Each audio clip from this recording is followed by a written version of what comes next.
Well, hey, everybody. Welcome to this episode of The Archive, where we strive to tell interesting LARP stories and preserve LARP history. My name is St. Godric, and so excited to introduce you today, Dame Baroness, Master Archer, Kyra Cadeus, also known as Scrye, from the Kingdom of the Desert Winds. How are you doing this evening? Good.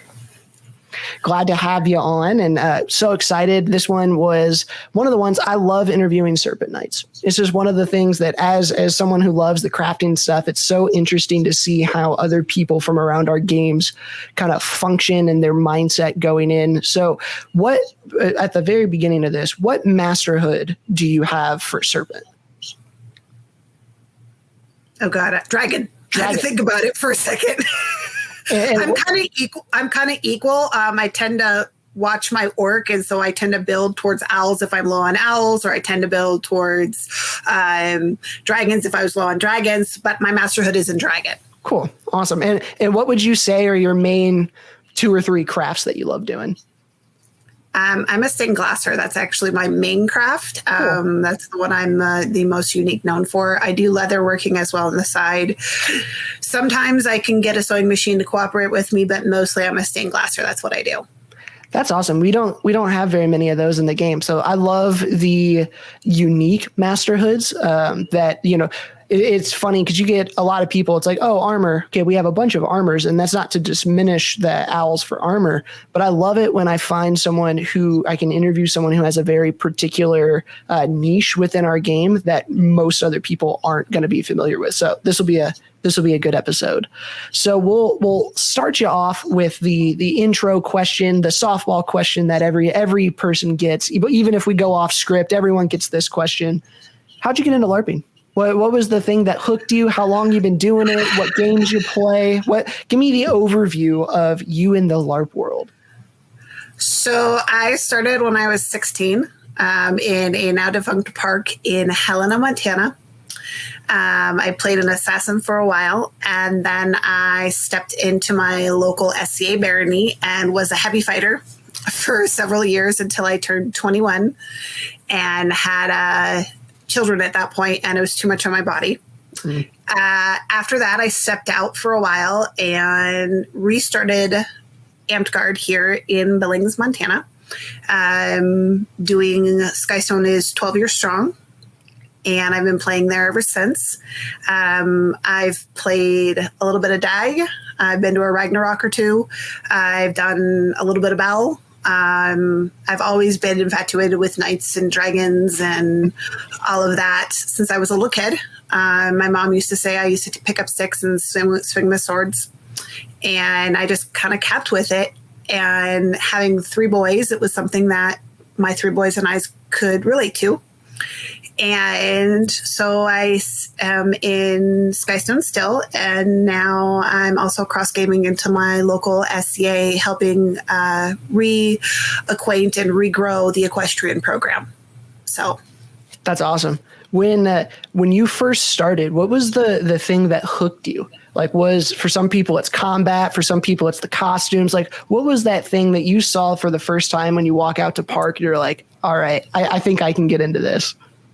I could shoot people with arrows.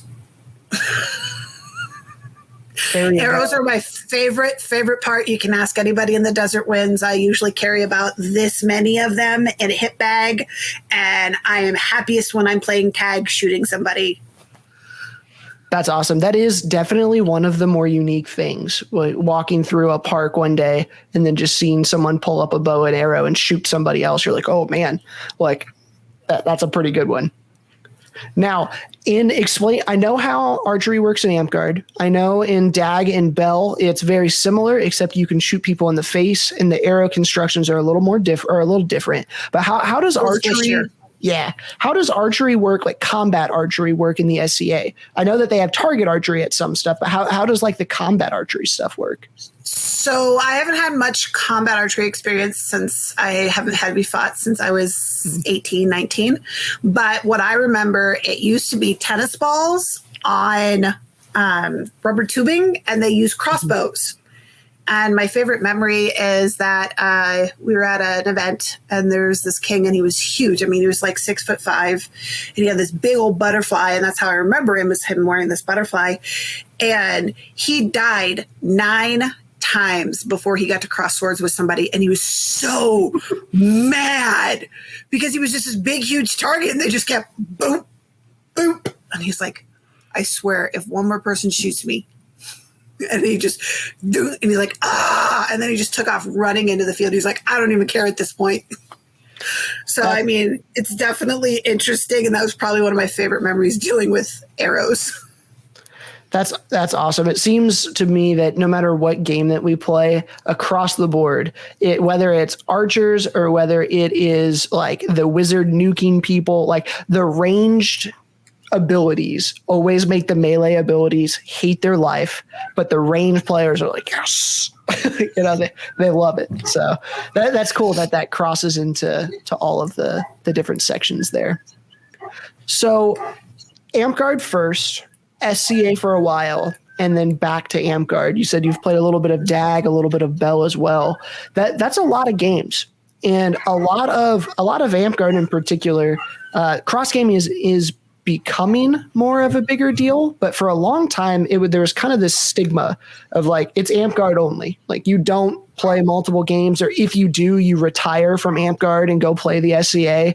So what do you enjoy about playing all of the different games, and what advice would you have for someone who is maybe from one game and looking to branch out into others? So what makes it fun for me is Amtgard is a place I can go, and my kids are on the field. I'm an educator. I've taken kids from my mundane job and taught them about Amtgard, gave them a place to be when they didn't have one, and, introduced them into that world and seen them grow and see them go on. The SCA is a lot harder. They're a little bit more hard to get into because the aging system is hard, because there's older players and there's newer players and there's not a whole lot of branching between. But it's kind of, I don't want to necessarily date myself or age myself. It's kind of my generation that can bridge the two of those. And that's really what it's about for me, is growing each group, because if you don't grow each group, one of them's going to die or the other's going to die, and it's no fun for anybody at that point. And it's just about growing and learning, and the stuff I've learned in Amtgard has taught me how to deal with the SCA better since I was a kid. I'm not the same person I was when I was 16 years old. So the lessons I've learned here had translated to here. And it's through what I've learned in Amtgard that I'm able to continue to help grow and do the equestrian program and help better that program and restart it. And that's helping me give an energy and a focus of my passion, which then allows me to come back to Amtgard and not feel so burned out being a knight in a park so far away from Kingdom. So those kinds of things, they kind of cross back and forth. And I think it really lights your passion for both of them. And that's what I find cross gaming. And you meet all sorts of people who craft and who do other things. I mean, I love learning. I love learning about different things and different people. And so for me, it's like, ooh, you do this? Come here, come talk to me for 5 minutes. Come here, I want to talk to you for 5 minutes. And then people find out I'm a glasser, and then they're like, ooh, come here. And so we spend a lot of time just talking to people. I'm really not a people person, but I find my personas are very outgoing. And when I'm in that mind frame, it's very different for me. So, for sure, I can definitely echo what cross gaming recharges your batteries for your main game. I've talked about this on this show before, but I think everybody needs a vacation game, one where you can just go, where you're not in charge of anything, where you can just play the game and recharge. Because if you have any position of leadership in your main game, that's gonna wear on you, and you can't continue that without recharging your batteries. And I know for me personally, it sounds a little bit like for you too. Amtgard's my main game, and it can be difficult for me to recharge at Amtgard sometimes. And so going to a DAG game or going to an SCA arts and science thing for me really helps me refocus and charge the batteries to go back into Amtgard and be like, all right, I'm good to go. We can keep doing this. for me, equestrian's my getaway anyway. Riding recenters myself. It really is my connection to a whole. And so being able to go into a game where I have physical limitations, because I do have them in Amtgard, and that's why I've kind of stepped a little bit back from fighting. I have an autoimmune disease that affects my muscles. And so my horse gives me back my legs. And so having that ability to do that and be like, no, I'm not in charge of anything. I'm just going to take that stick. I'm going to hit that thing over there and you're going to leave me alone. And if you're really annoying me, I'm just going to go play with the horses and just be gone. And I find that invigorating because in Amtgard, and I love teaching and I love being involved in the game. But in my kingdom, hey, I need help. Somebody go find Scrye. And I love that. I love helping, and that's not something that, I do very often. But after a while, you're right, it does drain your batteries and you have to recharge in some way. And I'm happy in the fact that my recharge that I normally do in my life also crosses into my SCA life. So that's awesome. So I take it you are not up here in the SCA? No, and I don't want to be. that was going to be my next question is that a goal? Why or why not? My knight thinks it should be a goal. I told him no. I have a knight in the SCA that I'm tootling under for equestrian, and I work with a couple other equestrian knights across since Artemisia is just restarting. And they're like, you should really push. No, I don't want peerage. I'm good. I'm really good, guys. I love you all, but I know what I'm worth, and I'm good. I'm good. I'm not going to stop doing what I'm doing just because I don't have that belt. But I know what I'm worth. I don't want the peerage. Now, does equestrian fall under knight, or does that fall under laurel, or where does it fall? Okay. This is because our program got taken down and then restarted. We are all starting from the bottom. So I have no clue where we're going in this. And like I said, I've been talking with a lot of other equestrians from Middle Kingdom, Callantyre, a bunch of the East Coast places, because they have a really thriving equestrian program. And so I'm just kind of starting to learn that. So as of right now, my only goal is do not fall off the horse and to make sure that my horse doesn't try to kill me in the process. So for our Amtgard audience who have no idea what the equestrian stuff looks like in the SCA, give us a rundown. When you're saying you're going and you're working with the horses at SCA, most Amtgarders are probably thinking, wait, you're bringing your horses to events? How does that work? Like, explain that for a little bit. So we actually have an event coming up here August 7th in our local barony, and it's the very first equestrian event for SCA or Artemisia. And so what it is, we are trailering our horses. We have games, so like an obstacle course setup that has a quintain and rings and beheading sticks. Yes, we're swinging swords off of them and hitting heads. We have a couple other games that we're playing. There's a tankard race. There's a couple other games, skills games. And you have to be qualified to ride your animal safely and control your animal during the process. You have to be able to make sure you control your weapons as well. And there's people and there's banners. So it's like putting a horse in the middle of a battle game. Not so much with the other players crashing into each other, but there's definitely horse events that they play that there's a lot of people on the field with horses and they're all running in the same direction at the same time. I don't play those games. They make me nervous.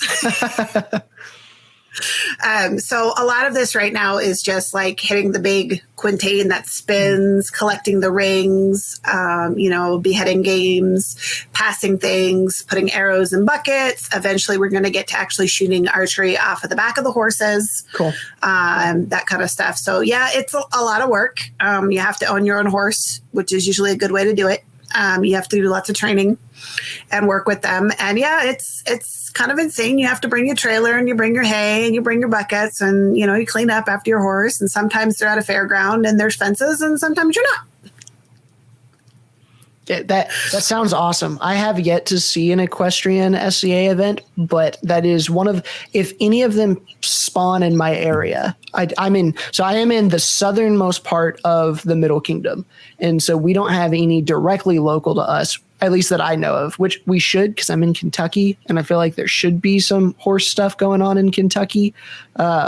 Or I might not just be plugged into it. That's probably what it is because I'm so new down here that I'm not. I could find it. Yeah, because I think that would be so fun to go and just watch as a spectator. I just imagine all of the movies and shows that I've watched of the jousting tournaments and how fun they look, and I think it'd be cool to go and see. So besides those games, we also have foam jousting, which has the big cardboard tubes and the foam tips. I'm learning to do that. My current mare is not thrilled about other horses running at me, so we're not jousting. And then I have a friend who's actually in St. Louis who is third in the world for wood jousting. And he rides a mule. His name, okay. And he's fantastic. The pair of them are fantastic together. And he actually let me ride his jousting mule, which was awesome. And so they would joust, and that's heavier armor equipment and heavier sticks. So there are different levels, and there is a point too where they actually take all of their armor and they use Boffer Amtgard weapons to hit each other. I love it. So there's that as well. I just think that'd be so fun to go watch and see, right? That's not something that you get to see all that often just in your everyday life like that. I think that would be pretty cool. So you've talked about a little bit about the SCA here too. So compare and contrast for me. You've played both games for a while now. When you're looking at the games, what are the things that each game does really well? What are the things that Amtgard does that you absolutely love and adore? And then what are the things that the SCA does that you love and adore? The biggest thing for me is that Amtgard is creativity. You can add whatever you want. I mean, my heraldry now has stained glass in it. My colors are orange and black. Orange is not SCA, period. Yeah. So for me, the creativity, the monsters, the magic, all that stuff, it opens so many doors for inclusiveness for players who have limited mobility, to have players who have limited social skills, autistic, etc. And I think for that, the inclusion is massively huge for Amtgard. And that's definitely something that I feel coming from a small park in Montana that we see a lot. The SCA, learning how to do things. Here, let me teach you. Here, let me show you how to do this skill. Here, let me show you how to do this. Here, let me show you how to do that. So for me, and I'm sorry, the SCA feast, besides my knight, because he was SCA trained as feasts go, food-wise, I think the SCA does well. Yep. Out of all of the games that I have played, I think Amtgard probably has the lowest standard of what we expect from our feasts. I haven't been to that many SCA, but I've been to a ton of Dag and Bell, and almost every one of their feasts are significantly better than most of the feasts that I get at Amtgard.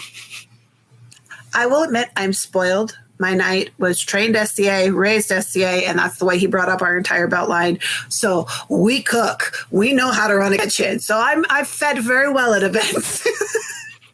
That's great. My favorite event that I go to for any of the foam fighting stuff, it's in Indianapolis and it's called Olympics, and it's put on by the local Daggett Park. And so one of the things that they do, not only is the event and the game spectacular, their feast is always catered, and it's brought in, and it's warm, and it's on time. And that spoiled me because I'm like, I would love catered stuff, but I feel at Amtgard, it won't become the standard, because the second that we cut feast out, we're cutting out a third, maybe half of the rose opportunities, right? Like that you get at most events. And so I don't think that's a cultural change that we'll be able to push for too often. And that it hurts me because I love that the feast there. My favorite feast that my knights ever made was we had bacon wrapped corn, kebabs, and fried potatoes. And it was just, he did a fantastic job with it. And it was just very well done. And he does things very, very well. And he cooks for large amounts of people. We've made fry bread in the morning. We've done a bunch of that stuff. So that's awesome. Tell me, your knight, you've said that a couple of times. Who is your knight? Tell me a little bit about your belt line. Brag on your people for a bit.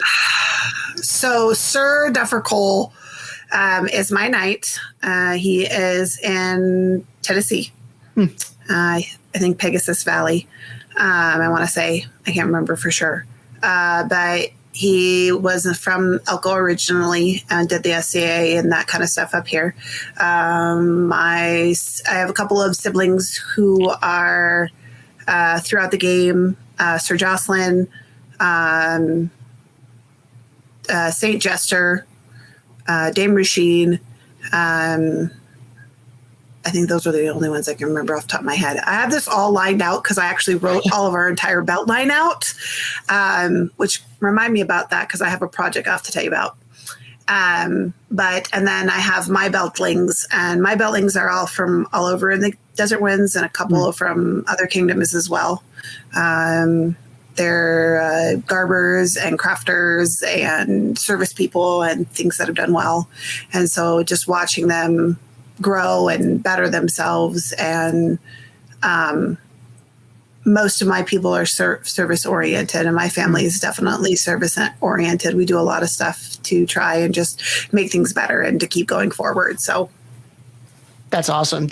So how are you the Serpent Knight? Is that the only belt you have currently? Correct. So I'm going to get your take on this because I know some knights really disagree hard on this. How do you feel as a knight having underbelts who are not following the same path as you? Right. So if you're a serpent, how does that work? How do you feel that relationship can work? Because some people are like, no, you can only take the ones that you have, and I think that's ridiculous. So I have several. I have a couple working towards Crown, a couple working towards Flame. I myself am working towards Flame still. So what? Your job is to teach them to better their own goals. So my goal was crafting. Who cares? I have people who are sword people. If I can't help you, let me find somebody who can and let you start that conversation, because you may be too unwilling to make that conversation yourself. Let me be that help for you. Let me be the outside for you so that we can go forward, so that you can reach your own goals. The biggest thing my job is to help you better yourself and to get your goals, and to be that confidant you call screaming going, what am I doing? So I can go, wait, time out, slow down, take a breath.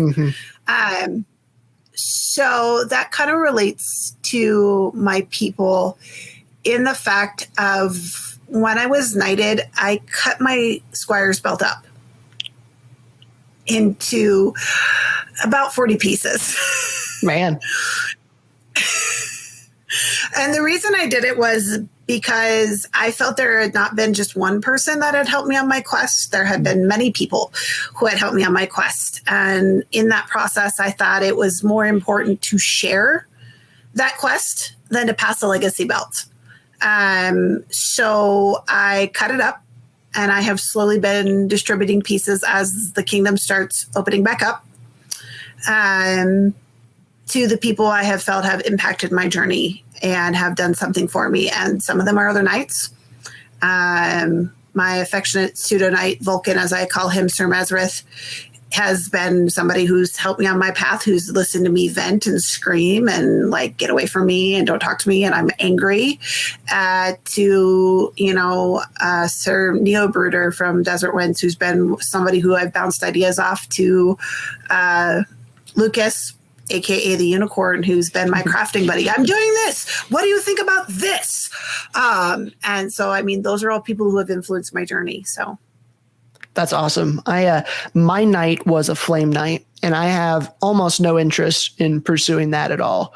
And I am a serpent knight, and I've always wondered why people are like, if I want to be a sword knight, I have to have a sword knight. Or if I'm going to be a serpent knight, I have to have a serpent knight.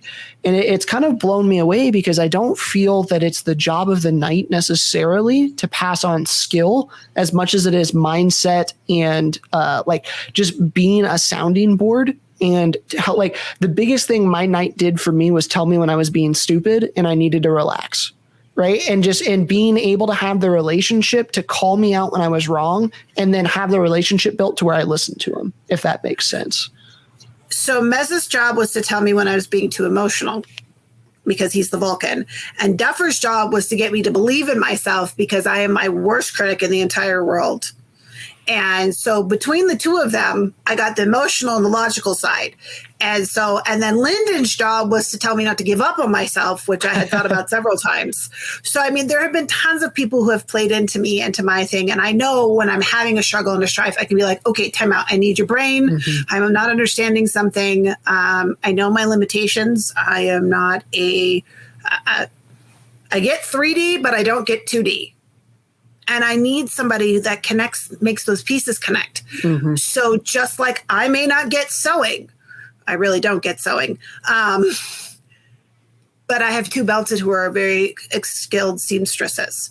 Okay, I'm trying to do this. Can you teach me? Because I'm lost. Mm-hmm. That's their job to teach me just as much as it's my job to share my craft.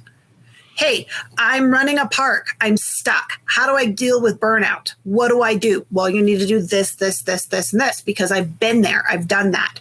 So I have another person who's very heavily into making armor. Okay, I get the basics of what you're talking about, but time out, you went way over my head. Come back and teach me a second so that I know what you're talking about so that I can tell you where I'm at. For sure. And I have found that it is incredible. When I'm trying to learn a new skill, if I can turn around and teach that skill, it solidifies what I know and gives me confidence in it. And so being able to have, like, for instance, one of my squires is a Paragon assassin. And I sent him a message this week asking, hey, how could you do this with this class? It's not something that I know about. And him being able to teach, quote unquote, upwards, I think is very needed in a mindset that not all belt lines have. It's like the go set up my tent and that's all you're good for mindset. Blows me away that that's still a thing, right? Like that should be completely nixed and gone out of our game. I don't understand why that's still a thing. So what's funny in that aspect is I have set up Mesra's tents many a times. But he also knows if he camps next to me, he's going to come over the way and I'm going to feed him because that's what my knight taught me. In the SCA, I can't sew. My knight in the SCA, he can sew. So guess who's getting a new tunic and ready for the equestrian game? This girl, because she can't sew. But, it's one of those things where you should be able to teach back and forth. Mm-hmm. He doesn't understand glass. He doesn't understand, some of the politics stuff. He doesn't make connections like I do. So my job for my knight in the SCA is, hey, let's get you set up here. Come over this way. Come over that way. Come over this way. Come over that way. Let's interconnect you with these people and these pieces. And I mean, he's a very intelligent man. But we should be able to support each other and to help each other, not just pack your shit. Very much so. I need my knight and my underbelts now, my squires. I think that should be a very fluid relationship that goes up and down. There are things that I can teach them and there are things that they can teach me. And I think that should be the mindset that we have going into this stuff and maybe 20 years ago before the internet, you needed a knight to teach you the specific skills. But man, with YouTube now, I can learn whatever I want. I don't need a specific person to sit down and, share the secrets of the craft with me as maybe it was back, 20 years ago. And so I feel like the knight and squire relationship culturally has changed a little bit. So, there's a question for you. Have you noticed a difference in the way the belt lines work in the games that you play, or are they pretty similar? I think because I was raised the way I was raised in Amtgard and the way I was raised in the SCA, they're very similar for me, at least family-wise. We are a family unit. We're my Amtgard belt line is definitely a family. Hey, we're calling to check on you. Are you okay? Hey, how's this going? Hey, I haven't heard from you. Belt call. Hello. I want to see people's faces.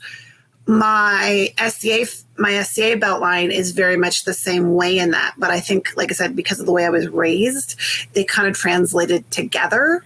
And so I come from so my fighting household in Amtgard is an leg from an SCA household. So it's Rolling Thunder in the SCA.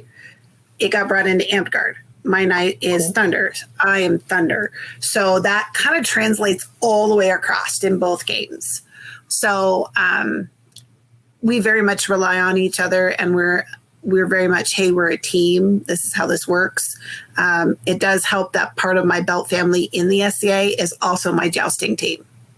So, for sure. And I think it's neat that you have a belted family that cross games with you, or at least is familiar enough with both games. Because I have found on both sides of the aisle there, Amtgarders look down on other games, and then SCAers look down on the other games too sometimes. And so being able to have a group of friends that is willing to do both with you is a really big boon and really encouraging. I have a couple that will come back and forth with me too, and I love it.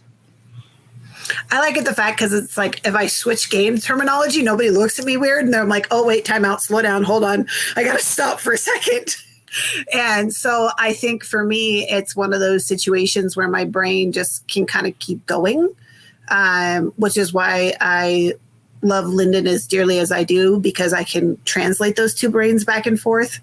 And she just keeps up with me either left or right. And sometimes she has to wait, time out. Which game are we talking about here? Okay, now carry on.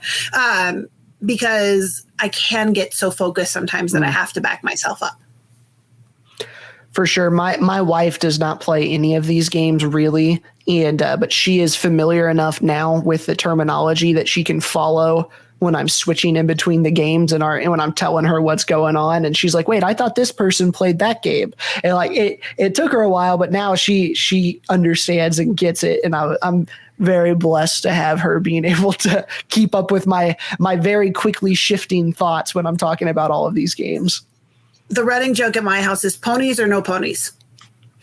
That's the easiest way to discern it. Ponies? Okay. No ponies? Okay. Then we're caught up. And now you said that your kids play with you. Do they, I know that they probably play Amtgard, but do they attend SCA with you, or is SCA pretty much just what you do? My oldest is allowed to play both. He's just turned 15. He is actually part of our jousting team as well. He's actually our grounds crew. He's not a rider yet. So he's the only one that plays both. My middle boy is 12 and my youngest is only 9.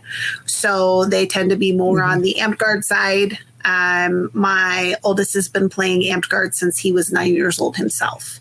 So he's pretty well versed in the game. And so I've kind of allowed him to dip his toes into the SCA. I am a mean mom. He can't attend events until he's 16. At that point, I feel like, well, I feel like at that point, I don't have to be on his shoulder all the time. And I can say, this is your parameters. And if they find out you're without your parameters, they know where to bring you. Because I've taken kids that are 18, 19 that are not my kids and taken guardianship. And I just write my name on their wristband and they get brought back to me real quick. So he's the only one that really cross games with me. And I think he likes it just right now because his dad and I had separated. And so he's kind of gets to do something special where it's just him and mom. That's a neat connection there. Does he have a preference, you think? Does he prefer one game over the other yet? He likes Amtgard because he can be his plague doctor. His plague doctor is Dr. Toast. And then he likes the SCA because he gets to do and go to the equestrian stuff with me and be with the horses and do that and see his mom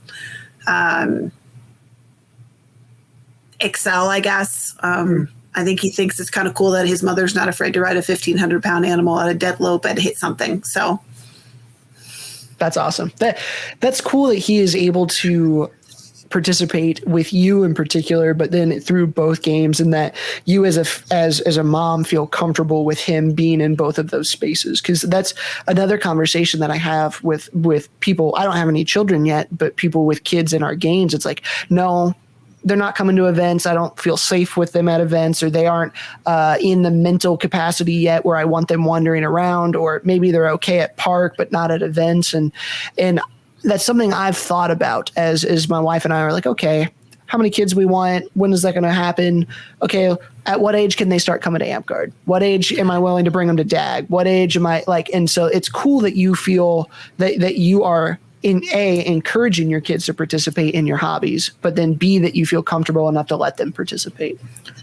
For me, I think with my kids being raised in Amtgard and me being raised in the SCA, I mean, I have some limitations and they know that. The reason they weren't coming before is because it was mom's time to be off mom mode. As my mundane job, is as an educator, I'm always on mom mode. And then I teach driver's ed in the summertime. And so I'm always on mom mode.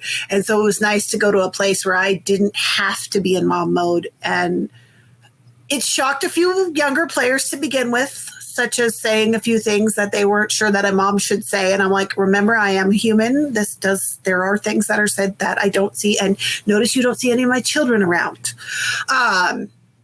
And I think for me, the other biggest thing is I'm not a drinker. So I feel like I'm constantly aware anyway, which was part of the reason why I feel comfortable taking other people's children with me and being a supervisor for them.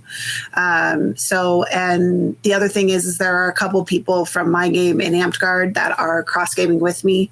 So they have more than just me to rely on. They know they can go find my knight. They know that they can find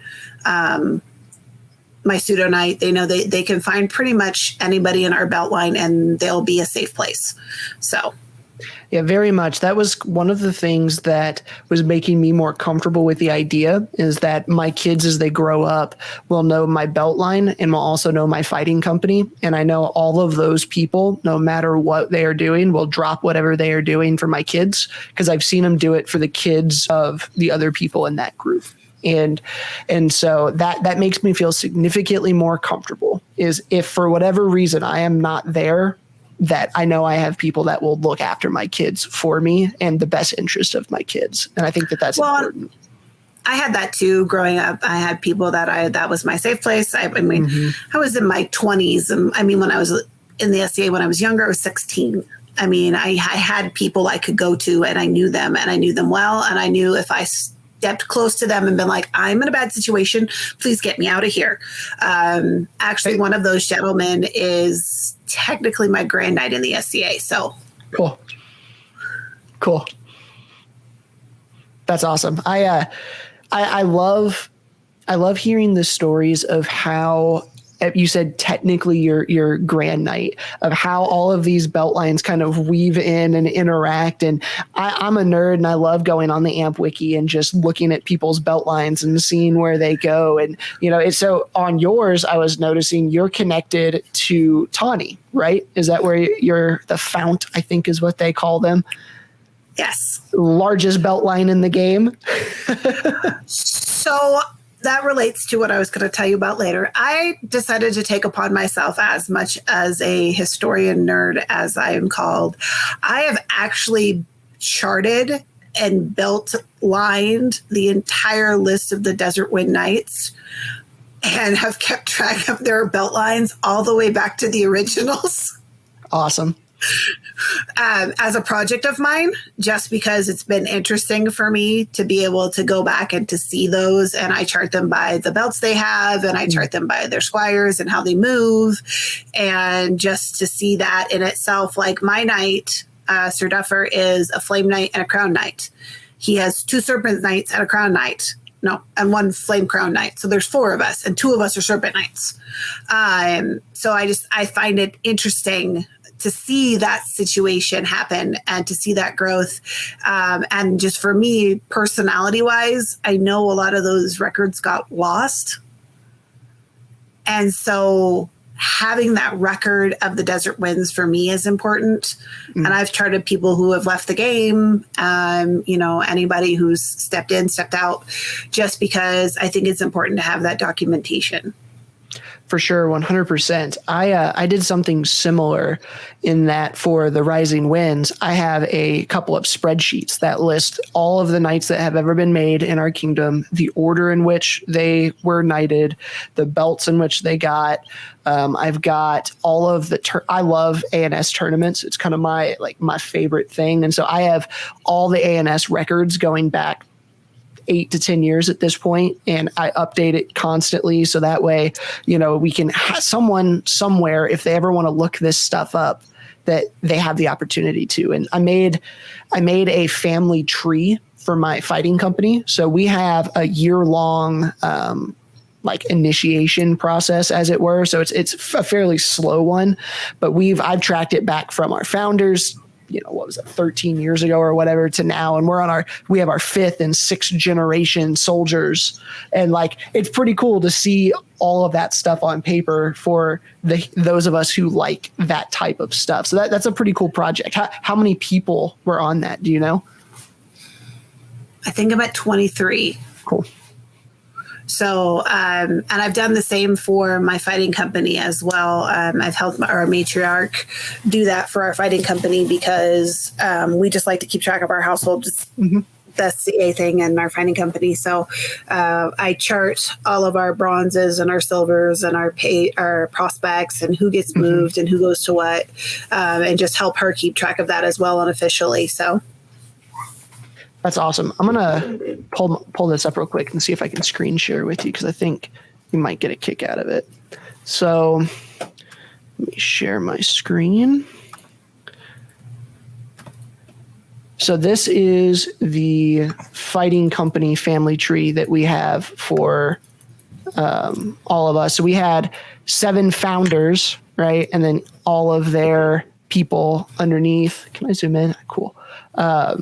And then it goes down pretty far on certain things. And I try and keep pictures with it. And I think tools like this should become more and more readily available in our game for belt lines, for kingdom stuff, for all sorts of different stuff like that. I think that the whole point of the show, preserve our history. And if we don't write it down in 5 or 10 years, who's going to remember it? And I think that's important.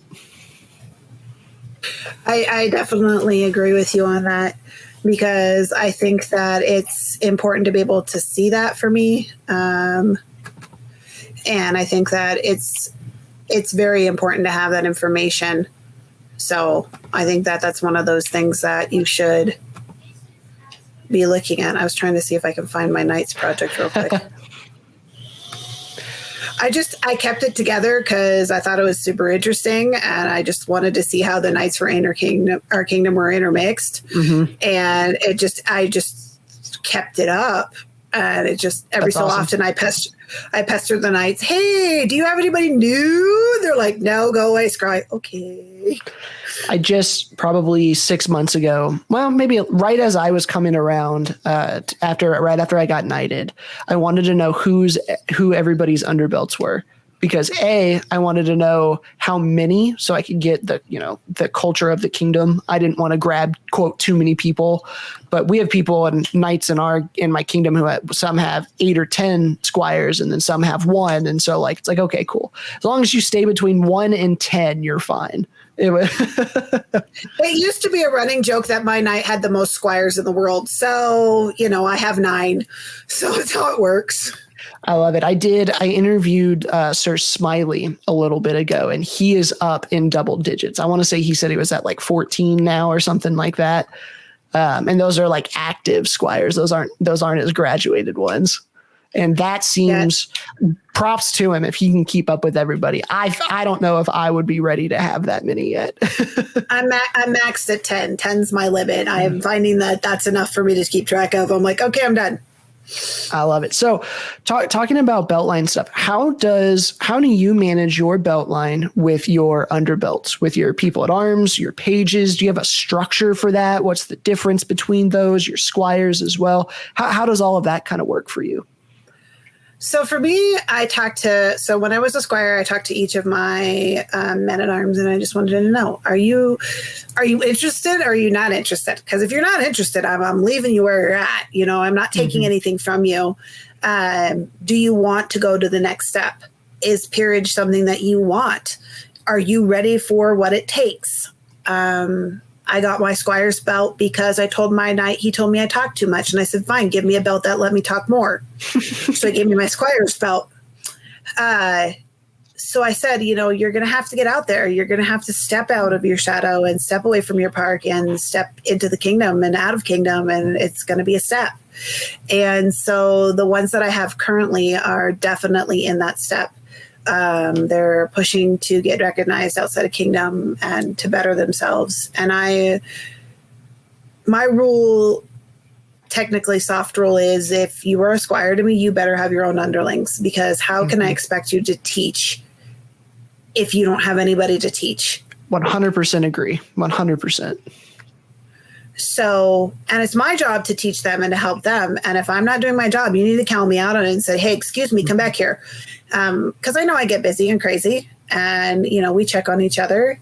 And so, and then I have my men-at-arms who aren't ready to make that step yet. They're not ready to go outside of the kingdom. They're not ready to go forward with their craft. Maybe mundane life has kicked them down.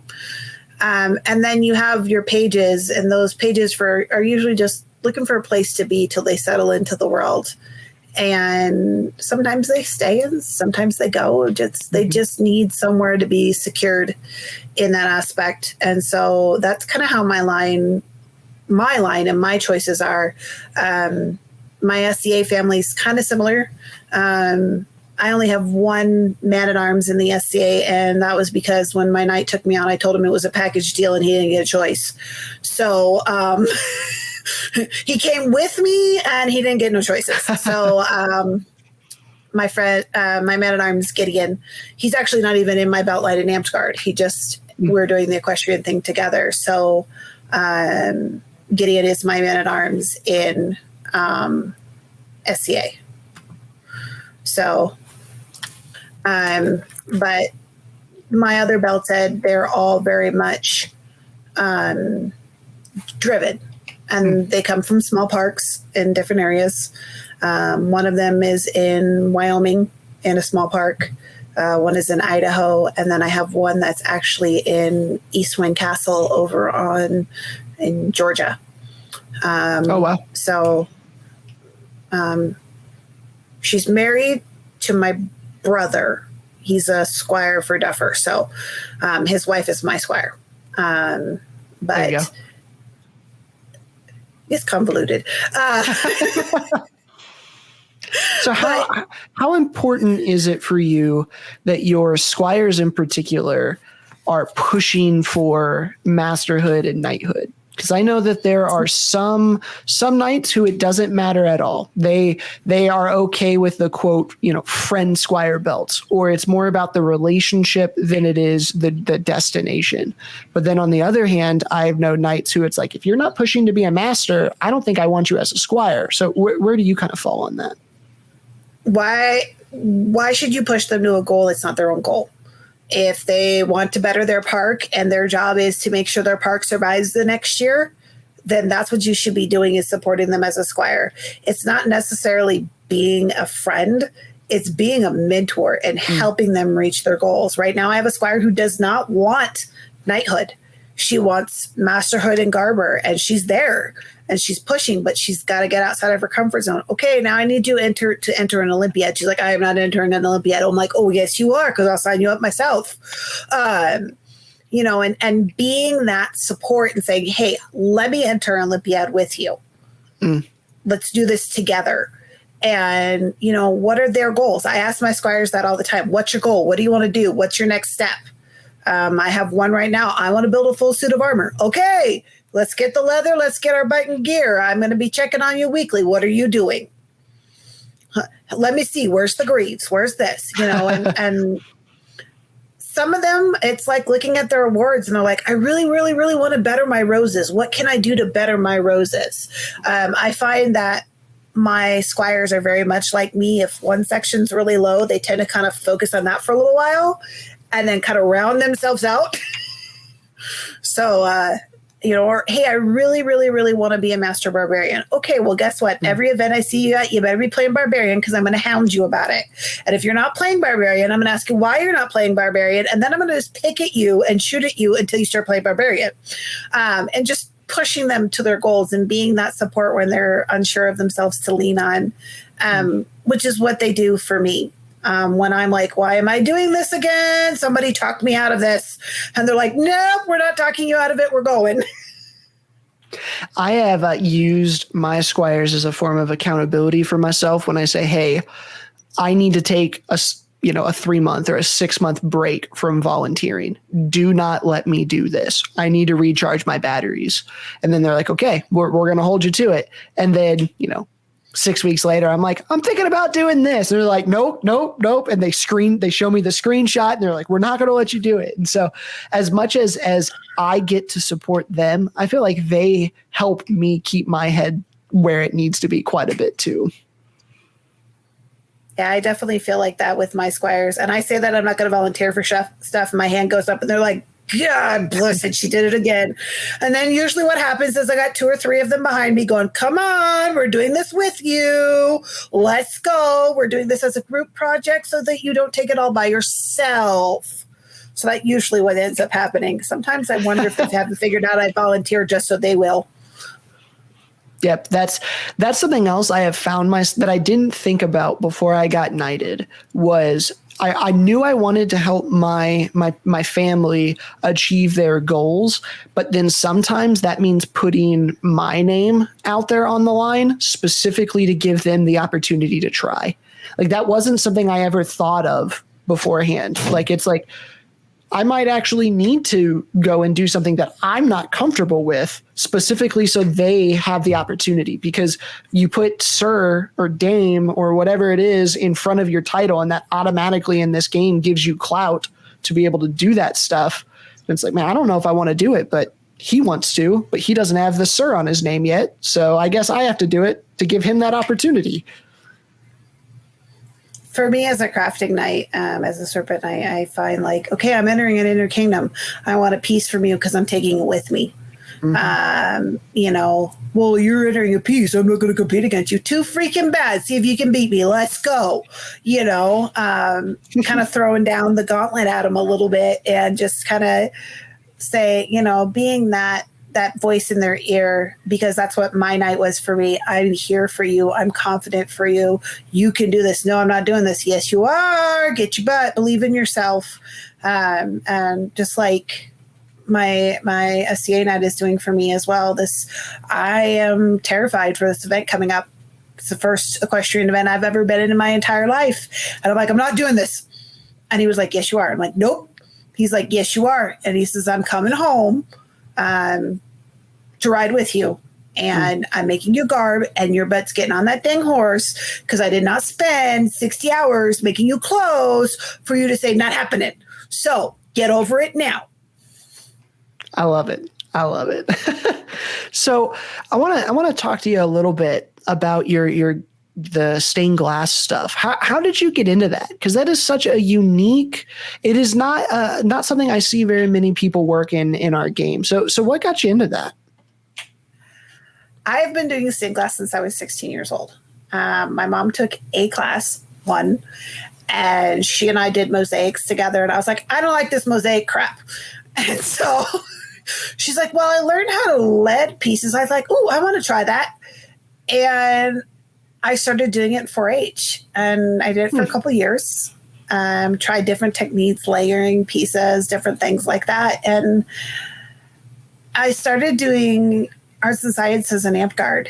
And I grew up in a kingdom that, we had Sir Fitz, who's the master leatherman, and his wife, Dame Ember, who's a master leatherman and did PD and did all that stuff. And I was like, I am not tired and skilled enough brain-wise to beat this man.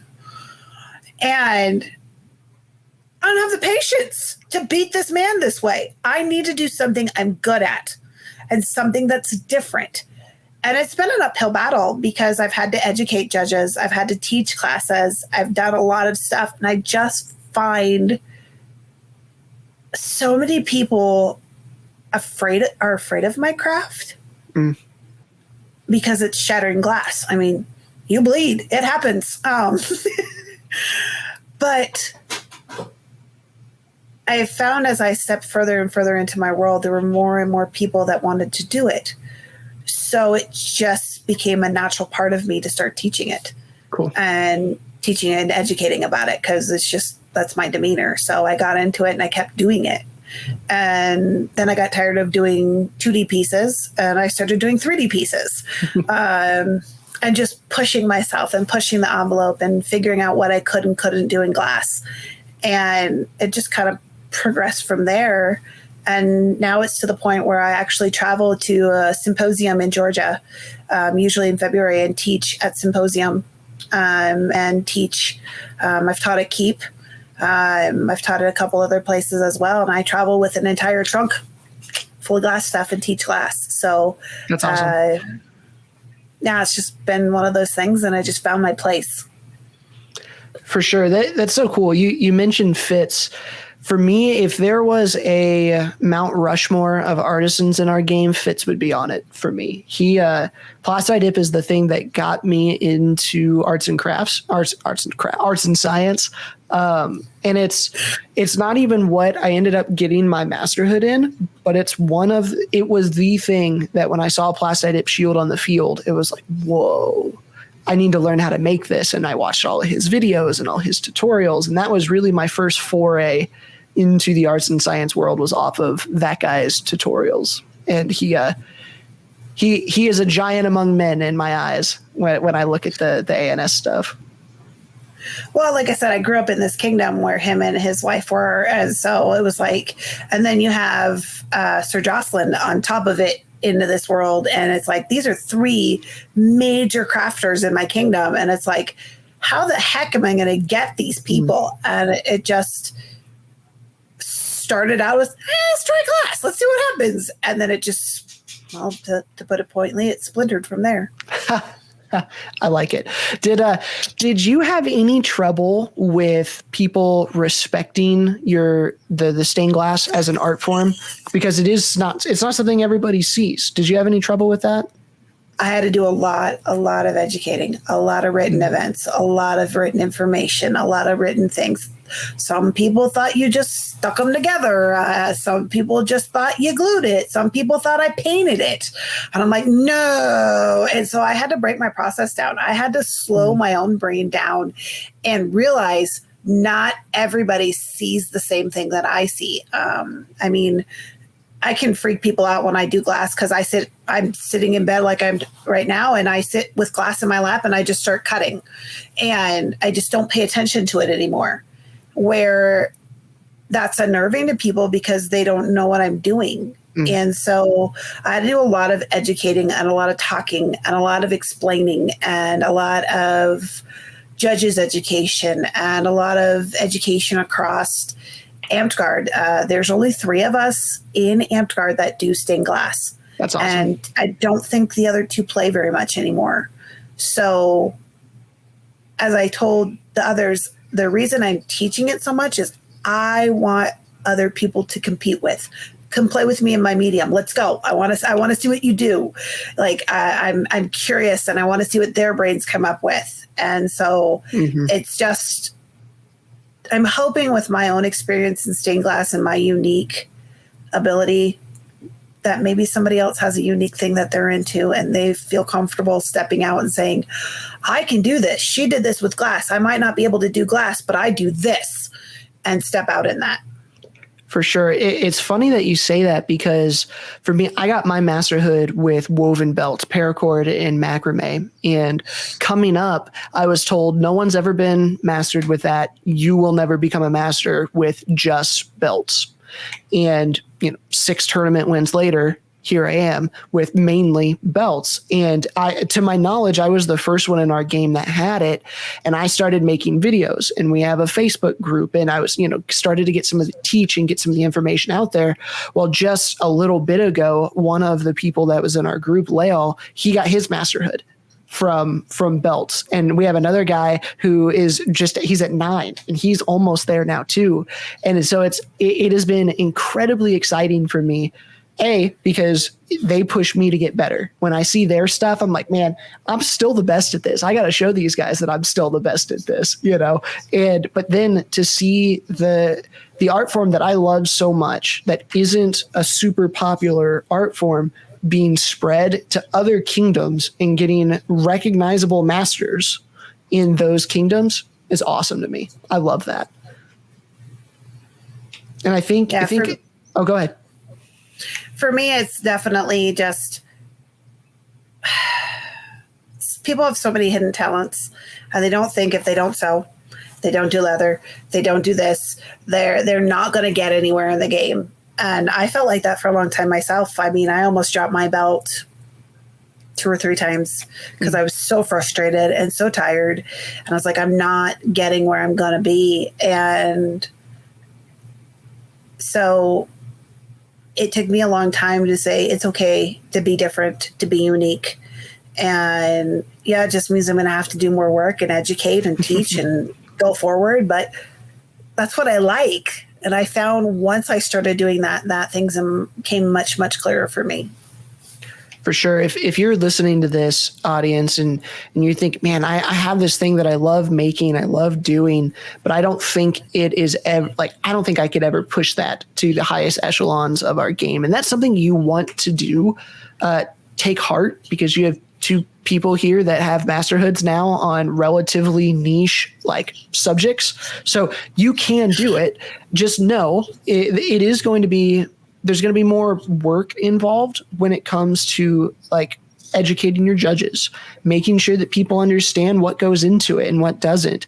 A lot of innovating, right? Scrye was saying that going into the 3D art, right? How many people, not only was she doing the stained glass, she then went into the 3D stained glass world, right? You're going to have to go above and beyond, but it still is possible. You just have to keep at it, keep doing it. And I know for our kingdom, quite a few of our last ANS have been kind of these unique niche. We had a master woodworker. We've got Xander got his master dragon for chain work. I got mine for belts. I mean, none of those are your garbers or your painters or your stereotypical stuff. So you can definitely do it. I think what you said about keeping your chin up is very, very important for that, if that's your goal. It's definitely not an easy path to take, but it can be done. And you just got to remind yourself it's your passion and that's what you want to do. 100%. So if someone is watching this and they're sitting, 1, 2, or, they're just starting out in the crafting world, and they're watching this go, I think I want to get in, maybe not necessarily to your craft in particular, but just the ANS world in general. What advice would you have for someone who's sitting at, the 1, 2, 3rd level awards in our game? Try something different. Go watch a video. Go do something that you see somebody else do. Find a friend who does something that you don't. Ask them to sit down and teach with you. Hey, teach me how to do this. I have no idea, but walk me through it. It may not turn out as good as theirs, but they've put the time and the practice into it. And that's what it should be. And you're going to try. And as you keep trying and you try something else and you try something new and different and going forward with it, that's all you can do. And then the other thing I'm going to say is enter it. Try it, put it in. I tell my 15-year-old son that all the time. Mom, look, I made this clay fox. Enter it. Mom, it's horrible. I don't care. I said enter it. Yep. Because they're going to give you feedback. They're going to give you information. Talk to the judges. Talk to the people who've done this 1,000 times. I don't know how many times I've sat down with somebody, Lyndon, before I entered my first Olympiad. I'm like, what am I doing? And she was like, no, you need to breathe because you're going to do this, this, this, this, this, this, and this. And I'm like, no, I'm not. And she's like, yes, you are. And I'm like, okay, I got this, this, this. Now how do I get that? And she's like, nope, you're going to walk. Come on, you can do this. Walk yourself through it. You'll be just fine. And enter. Do it. I've entered 2 Olympiads. I've not won a single one, but I've gotten immense amount of feedback from them. And that's just what I keep doing. Keep doing it to make it better. Now, granted, my medium does not travel well, but I still push myself, and I've taken stained glass into fabric. I've made tunics that have had stained glass patterns to it using Baroque fabric and bringing it to that and entering, that way and trying, different things like that. And that's what you can do is just keep trying. For sure. So then what about the person who's 4, 5, 6? They've maybe maxed out their local park. They're just getting into kingdom level tournaments or starting to travel a little bit more. It's kind of clicked. It's like, okay, I'm enjoying this, and I think I might want to start pushing for higher level awards. What advice would you give to them? The very first thing I would tell them to do is shadow somebody as a judge. Just shadow somebody, because it makes it less scary being on the other side.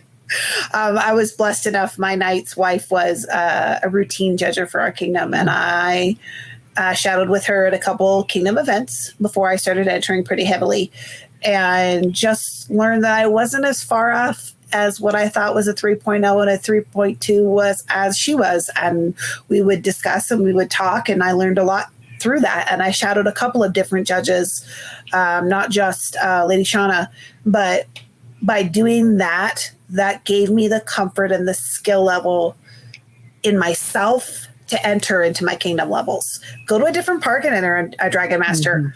Go to a different, go to one of your friends' park. Hey, your friend's running as regent as such and such park. They're having Dragon Master.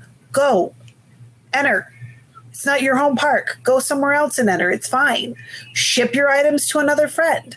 Here, I'm not confident enough to do this. You put it in. That's what there are people out there for. Ship them to your regent. They'll do it for you. They'll help you. That's what they're there for. And that's how it should be. And once you've done it once, then your brain goes, oh, this is no different than doing this at home. Never mind. We can do this. That's how it was for me. The very first kingdom tournament I entered, I was working. So I sent my stuff with a friend, and I'm sitting there at work, and he gives me a call, and I go, hey, how'd it go? He goes, you won. I was like, no, I didn't. Stop. What do you mean I won? He's like, no, dude, you won. You beat everybody. I'm like, no, I did. Like, because it was this mystical thing in my head where I thought it was going to be much more difficult than what it actually was. And so once you go in shadow or once you enter one, that fog of mystery goes away. So I 100% agree. Enter, max out your local level stuff. If you're at a shire, get your 3 at the shire, then go to the local barony, max that out, and then start going to kingdom, because it seems a lot scarier than what it actually is. I'm notorious for saying, hey, I'm going to a kingdom event. Who wants to send stuff? I got a box. Here's my box. Fill my box. Tell me what your items are. I'll bring them back when I come back.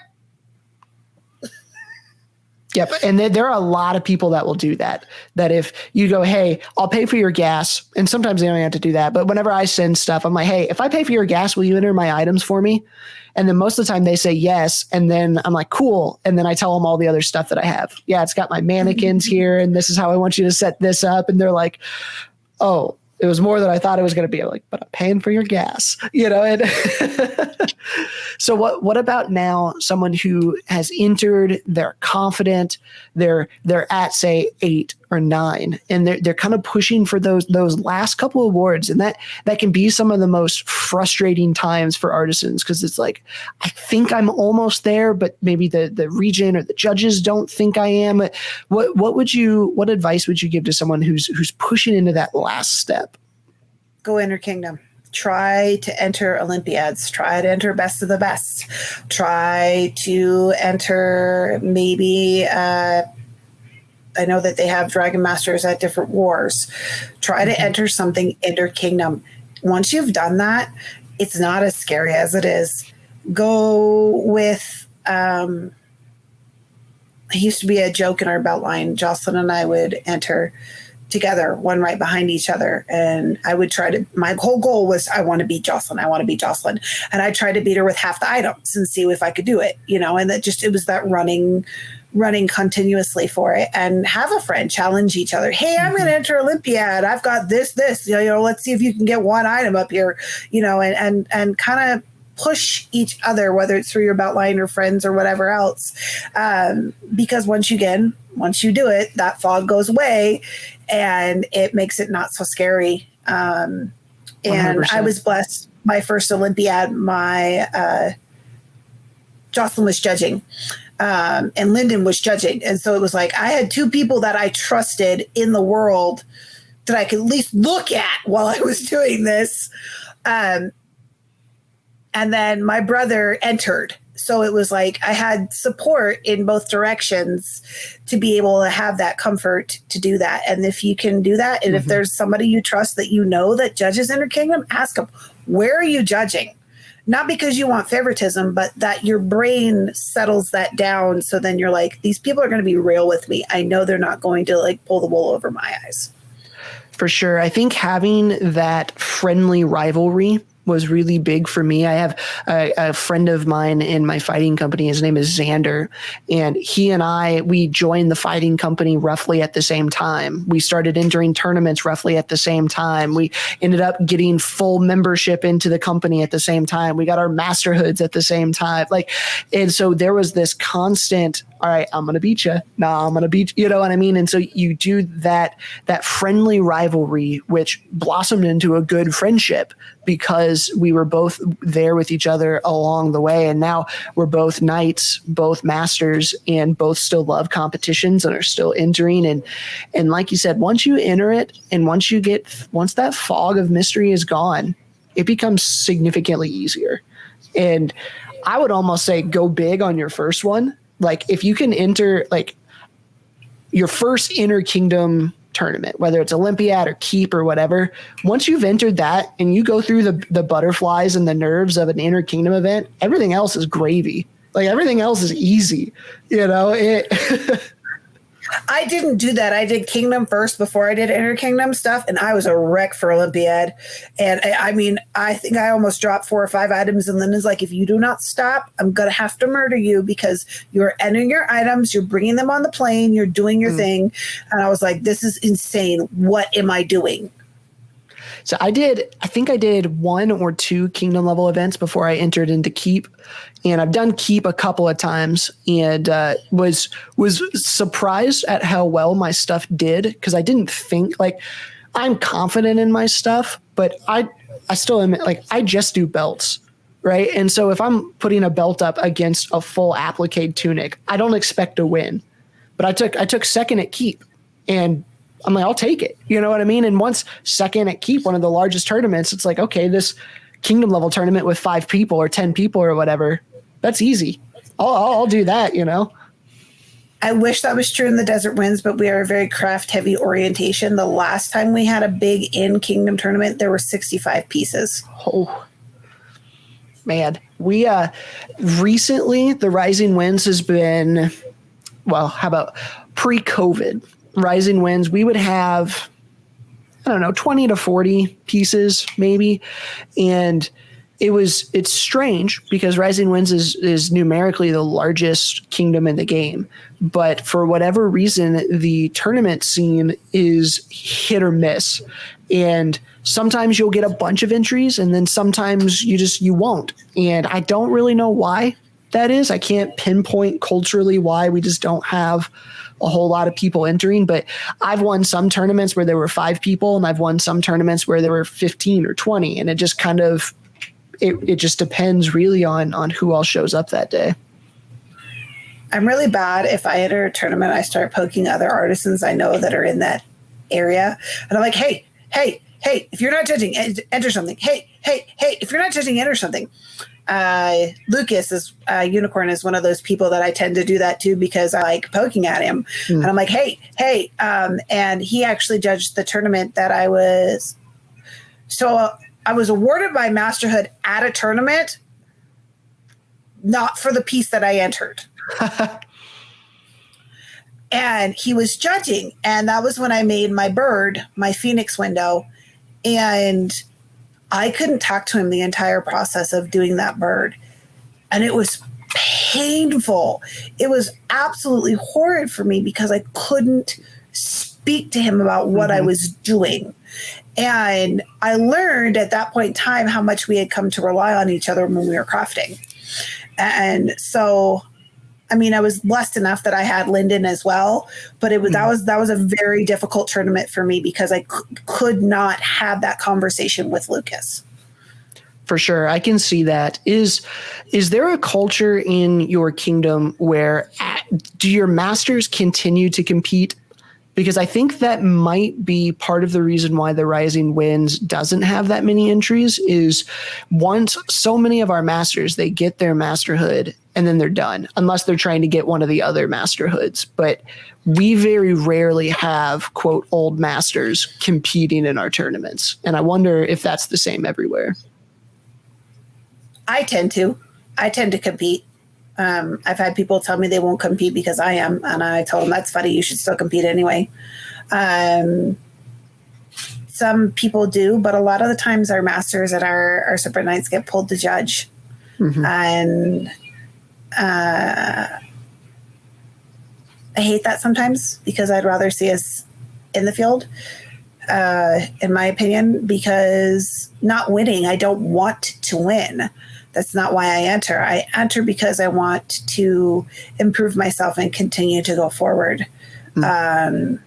So, and I, in a way, I kind of want somebody to be like, well, I competed and I beat Scrye. Okay, let's go. Get that competition going again and doing that. But a lot of the times we get pulled to judge and do that kind of stuff because they feel like we're better acquainted to be able to judge and to be in that field. Well, and I remember coming up, my first 3 tournament wins, or like for Dragon Masters and stuff, didn't have a single master in them. My 4th tournament win was the first time that I actually competed against and beat a master.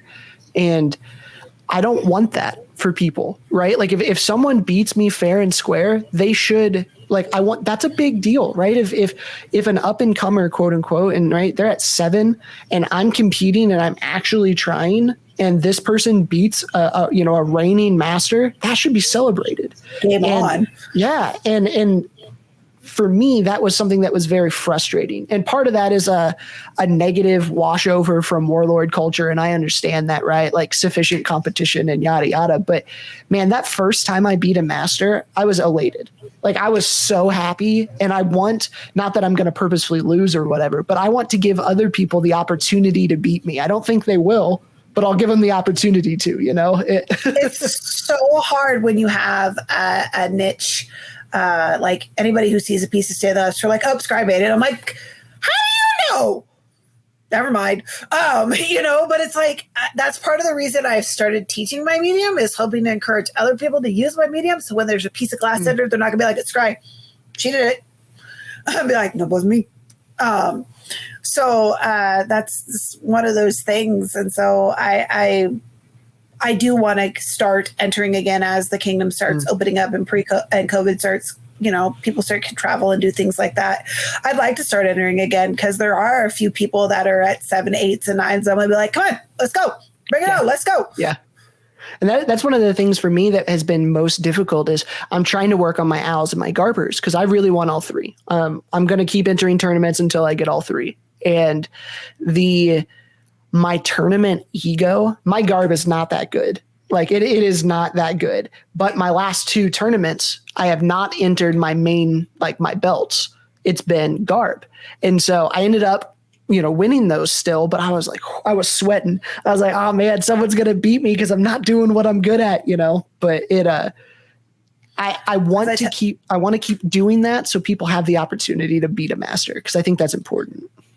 As I tell my belted, I'm going to try something new. And if that happens to be your niche that you're good at and you beat me, oh, good. You can teach me how to do this thing. Come here. Like I said, I have 2 belted that are exceptional garbers. One of them, my woman at arms made this for my knighting tunic. And she took painstakingly care. I have a metal allergy. So there's absolutely no metal that touches any of my skin. And so, learning things like that. And I'm like, I really got to work on my garbers. That means touching the sewing machine. They're like, come on, you need to. I'm like, I don't really want to. And so they'll challenge me to a garb contest. I'm going to enter this. You're going to enter that. I don't like this game, but I'll do it. And I will. And I'm not one of those people that'll just roll over and go, well, you can win. Be like, no, I'm going to call in the reinforcements and see what the heck I can do. Absolutely. I'm one of those where someone challenges me to something, you can bet I'm going to do it. And my underbelts know that. It's like, hey, I bet you won't. Oh, come on now. Dumb bet. Yeah. So we've talked a little bit about your awards and your knighthood, and congratulations on that with the recent knighthood. Has anything else through the last 6 months to a year through COVID, has anything else been super exciting in your LARP world other than getting knighted? Other than getting to ride my pony and be equestrian, no, not really. I've kind of thrown myself into that aspect of it right now, as I wait for the kingdom to open up so I can see my family, and spend time with my extended family and etc. So I've just kind of been throwing myself into that so that I have a chance to do something to keep my brain occupied until I can see everybody. Closest kingdom seat to me is 8 hours. So it's hard. I haven't seen one of my belt brothers who I'm exceptionally close to in almost 2 years. Wow. My pseudo knight, it's been just as long as since I've seen them as well. So it's hard. And those are people that recharge me and people who remind me of the passion that I have for the game. So kind of my LARP world right now has just been my training and my equestrian stuff, and doing some small pieces in glass and doing some small stuff for fairs and things like that. And basically helping my oldest child get himself situated. So awesome. So I know you mentioned your equestrian event coming up. Is there anything else in the immediate future that you're so excited for? No, unfortunately, the next big, huge kingdom event is right as school starts. And I am a lead teacher, and my boss would have a conniption if I left. Yeah. So I have that. There's a small event in St. Louis I'm going to attend at the end of August. We do have a big, huge Ren Fair in Montana coming up. So it's the Montana Ren Fair, and that's usually a big, huge deal for us. This year they're opening up a new section just for me. It's Pirates Cove, so I will be running it as Calypso and running that whole section down in there. So it'll definitely be fun. And the Amtgarders come, and we're big members, and we run an archery booth and that stuff. So that's about what we do. That's awesome. That's great. I am in September going to my first Renaissance fair ever, and I am stoked. So it'll be a good time. I love them, and our fair is big enough. This is year 10 that we actually have people who travel from fair to fair to fair who are coming to our fair. So it's like, cool. Yeah. That's awesome. So as we wrap up here, I kind of have this open-ended last question for you. Is there anything on your heart that you wanted to talk about that I didn't ask or I didn't miss, or any opinions on, do you have a super strong opinion on V9, or really if there's anything you want to chat about for this last little bit here, kind of open floor for you to chat about whatever you want. So if you have anything. The biggest thing is just don't lose the passion and don't lose what you want to do. And if you're feeling burnout, reach out, talk to somebody. You may not know me, but I will certainly sit and talk with you and hear you out.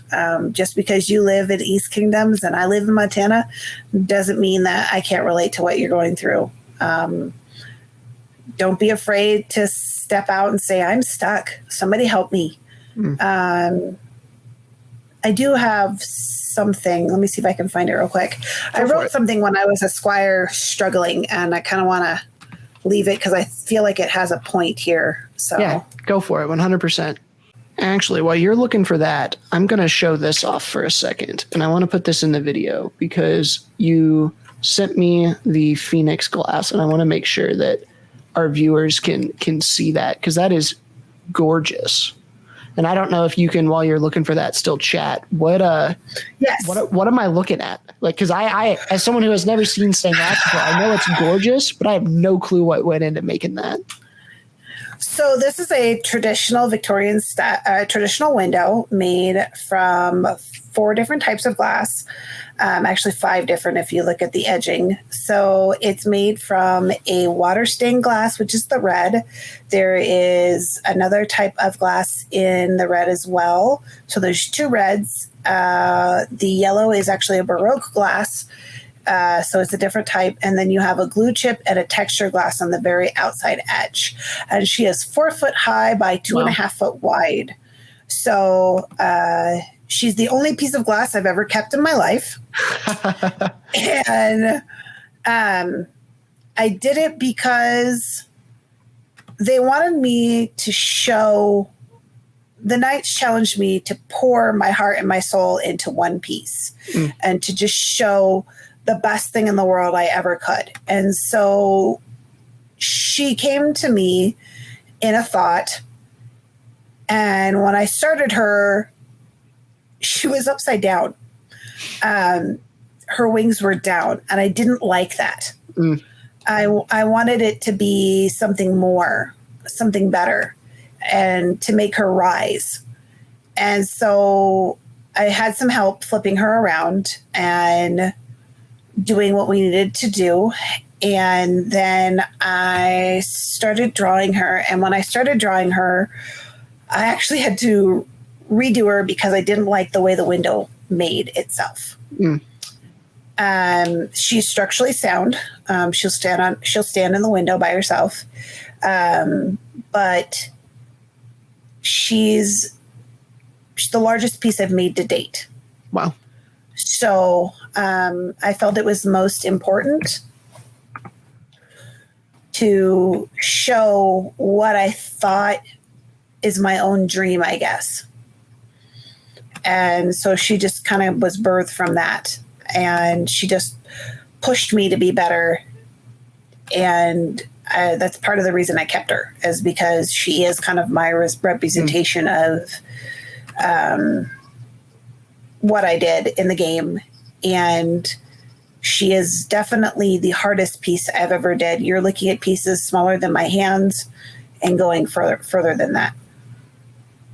That's awesome. How long do you think you had in, how much time did you have in this project? Oh, goodness.